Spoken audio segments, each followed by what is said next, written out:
Teman-teman, sebelum nonton jangan lupa ya, klik like, subscribe, and share. Halo viewers, welcome to Daily Lifestyle. Apa kabarnya viewers? Nah sekali rasanya aku dan Caca bisa hadir kembali menemani kalian di rumah. Sama seperti biasanya, Daily Lifestyle akan selalu hadir dan memberikan informasi menarik seputar dunia lifestyle and fashion bersama aku Natasha Liotania. Dan aku Filipus Adimas, happy rasanya ketemu Caca juga viewers semua di sini. Dan untuk berita pertama kita akan share informasi seputar dunia kesehatan. Yes, belum lama ini ada berita dari artis Cita Citata yang mengaku penyakit autoimunnya gara-gara suntik putih. Bener nggak ya? Nah makanya daripada kita miss informasi, kita langsung aja tanya ke narasumber yang kompeten aja Caca. Setuju nggak? Setuju banget, karena ini akan jadi informasi penting banget ya. Ya udah, kita nggak usah kebanyakan ngobrol, langsung aja kita simak liputannya berikut ini.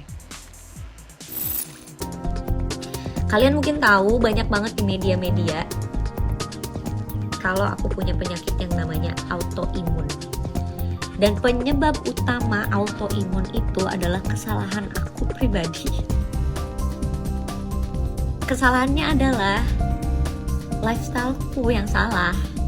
Aku sering banget suntik vitamin C, berbahan kimia, suntik putih, dan lain sebagainya itu. Yang sebenarnya aku pikir itu adalah penunjang penampilan aku untuk di depan TV biar kelihatan glowing dan putih. Tapi itu salah. Itu salah, aku malah kena autoimun. Viewers, pengakuan mengejutkan datang dari pedangdut cantik Cita Citata. Istri dari Didi Mahardika ini mengakui kalau dirinya mengidap penyakit autoimun. Sebenarnya pelantun goyang dumang tersebut bukanlah selebriti pertama yang menyatakan kalau harus hidup berdampingan dengan penyakit autoimun. Namun yang membuat publik kaget adalah pernyataan Cita Citata yang mengatakan kalau sakit autoimun ini yang kini ia derita disebabkan oleh kebiasaannya melakukan suntik putih. Lantas sebenarnya apa sih penyakit autoimun? Berikut penjelasan Dr. Lutfi yang merupakan dokter spesialis penyakit dalam. Oke, jadi penyakit autoimun itu seperti namanya ya. Jadi auto dan imun. Jadi sel-sel di dalam tubuh kita itu ada sel-sel imun.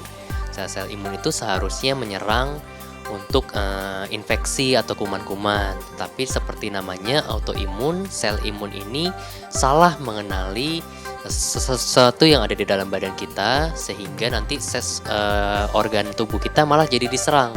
Sehingga sel imunnya salah menyerang badan kita gitu ya, menimbulkan sebuah penyakit yang kita namakan sebagai autoimun. Kalau untuk penyebabnya sebenarnya kita bisa bilang ini multifaktorial. Jadi faktornya banyak ya, tidak ada satu faktor tunggal yang menyebabkan penyakit autoimun itu sendiri. Jadi biasanya sih sudah ada kombinasi dari bagian komponen genetik atau keturunannya dan juga faktor lingkungannya. Misalnya adanya pajanan radiasi, adanya pajanan zat-zat kimia, polusi, faktor gaya hidup, dan lain-lain itu semua akhirnya bisa menyebabkan penyakit autoimun. Apa saja yang bisa kena? Sebenarnya hampir semua bagian tubuh kita atau hampir semua bagian organ kita bisa kena. Di Indonesia misalnya salah satu penyakit autoimun paling sering itu adalah lupus, Systemic Lupus Erythematosus. Seperti namanya, sistemik, jadi hampir semua bagian tubuh itu bisa kena. Tapi ada juga beberapa penyakit autoimun yang memang lebih sering terkena di beberapa organ saja. Misalnya di sendi-sendi, misalnya ada rheumatoid arthritis, ada psoriatic arthritis, itu bisa di kulit juga. Atau mungkin di usus, bisa juga ada penyakit radang usus autoimun, Crohn disease, dan lain-lain. Di hati ada hepatitis autoimun, dan salah satu yang sering juga di tiroid. Biasanya bisa ada penyakit tiroid autoimun yang mengakibatkan kelebihan hormon tiroid, ataupun hipotiroid sebaliknya. Jadi banyak sekali sih memang hampir semua bagian tubuh kita bisa diserang oleh autoimun. Lantas bagaimana penyakit ini bisa terdiagnosis dan apa alasan autoimun masuk dalam kategori penyakit yang cukup serius? Secara umum kalau misalnya untuk autoimun itu pendekatannya berarti ada beberapa ya. Pendekatan pertama yang paling penting tentu dimulai dari diagnosis dulu.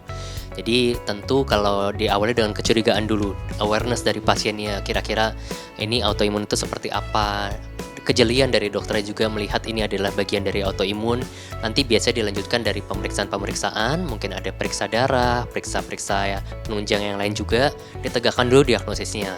Apakah ini sudah benar autoimun atau tidak? Kalau sudah tegak diagnosisnya, dilanjutkan dengan pengobatan. Pengobatannya akan disesuaikan dengan derajat keparahan dan kebutuhan dari kondisi autoimunnya. Nanti bisa diberikan obat minum saja, mungkin akan ada obat-obat oles misalnya di kulit dan obat-obat lain yang dibutuhkan. Dan yang ketiga, pasien juga tentu perlu pemantauan karena pengobatan autoimun ini biasanya berlangsung jangka panjang sehingga memang harus kontrol-kontrol rutin juga dan harus dipantau kembali apakah sudah cukup atau tidak untuk pemberian terapinya. Ini sebenarnya boleh dibilang penyakit autoimun serius. Kenapa? Karena sebenarnya penyerangan dari sel imun tadi akan menimbulkan sebuah proses radang. Mungkin radangnya awal-awalnya masih radang ringan, tapi apabila dia berlangsung berkelanjutan secara jangka panjang, kita ambil contoh misalnya ada radang di ginjal gitu misalnya ya. Radang ginjal ada sel imun menyerang sel ginjal yang sehat. Lama-lama sel ginjalnya ada kerusakan perlahan, semakin banyak sel ginjal yang rusak, nanti kerusakannya akan menjadi cukup parah. Tidak jarang juga ada orang yang ada penyakit autoimun ke ginjal, lama-lama justru menjadi gagal ginjal, itu juga ada. Sehingga bisa dibilang ini cukup berbahaya apabila kita tidak kenali secara dini dan tidak ditangani secara baik. Sehingga memang harus menjadi perhatian khusus untuk pengobatannya. Karena komplikasinya juga tidak main-main untuk penyakit autoimun yang tidak diketahui ataupun tidak diobati secara tepat. Penyakit autoimun disebabkan oleh banyak hal. Benarkah autoimun yang diderita oleh Cita Citata lantaran disebabkan kebiasaan sang penyanyi yang gemar melakukan treatment suntik putih?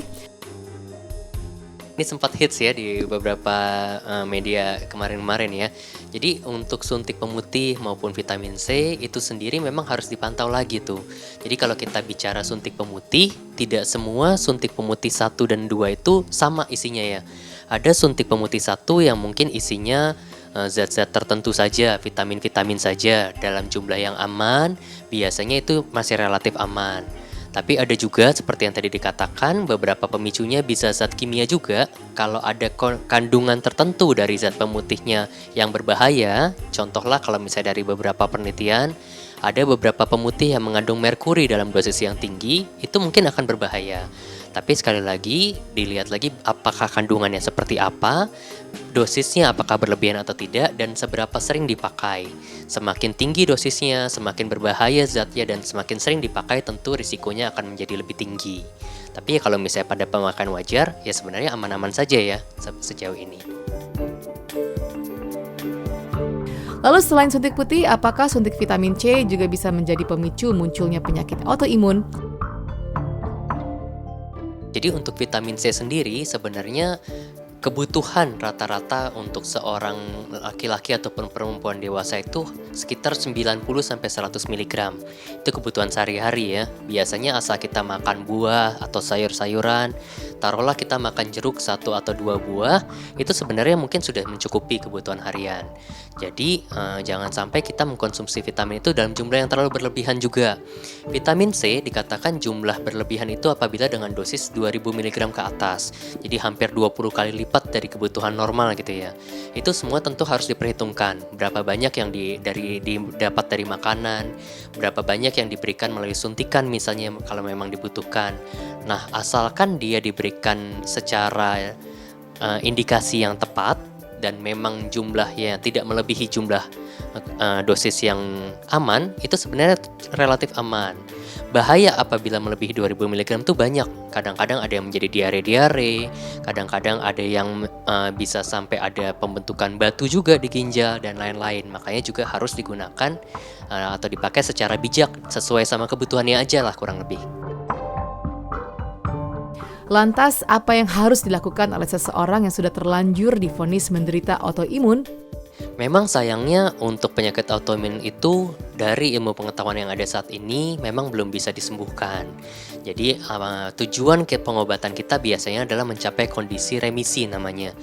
Jadi mencapai kondisi di mana penyakit autoimun itu terkendali, tidak menimbulkan sebuah gangguan yang merugikan baik secara kelangsungan hidup ataupun secara kualitas hidup. Jadi di sini juga memang cukup penting untuk dipantau terus karena kadang-kadang juga ada orang-orang yang merasa oh udah enakan, udah sembuh gitu ya, tapi habis itu udah nggak minum obat lagi.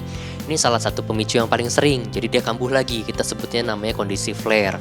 Jadi obat-obat yang sudah tidak diminum lagi, kadang-kadang ada kondisi stres khusus, misalnya stres ada infeksi, atau ada tindakan operasi, atau ada perubahan hormonal, misalnya terjadi kehamilan, dipicu oleh kondisi-kondisi yang terpaparan yang tadi ya, ada radiasi lagi, zat kimia lagi, itu bisa muncul lagi, yang bisa menjadi flare kembali. Sehingga memang penting untuk bagi para pasien untuk bisa kontrol rutin karena penyakit autoimun ini masih belum bisa disembuhkan. Biasanya kita untuk penyakit autoimun itu kita lihat kembali derajat keparahannya. Apakah ini ya derajat keparahan yang sudah terkendali, apakah masih derajat penyakit ringan, sedang, berat, atau mengancam nyawa gitu ya. Kadang-kadang setiap penyakit autoimun punya klasifikasi derajat keparahannya. Semakin dia berat, mungkin kontrolnya harus semakin sering gitu ya. Selambat-lambatnya mungkin setiap 2 minggu atau setiap 1 bulan, bahkan kadang-kadang harus dipantau melalui perawatan. Kalau misalnya dia sudah ringan atau terkendali, tetap perlu kontrol tergantung dengan kondisi terakhir dari penyakit autoimunnya. Apakah kondisi organnya sudah perbaikan, apakah kondisi peradangannya sudah terkendali, itu semua akan dipertimbangkan oleh dokter untuk menentukan perlu kontrolnya seberapa sering.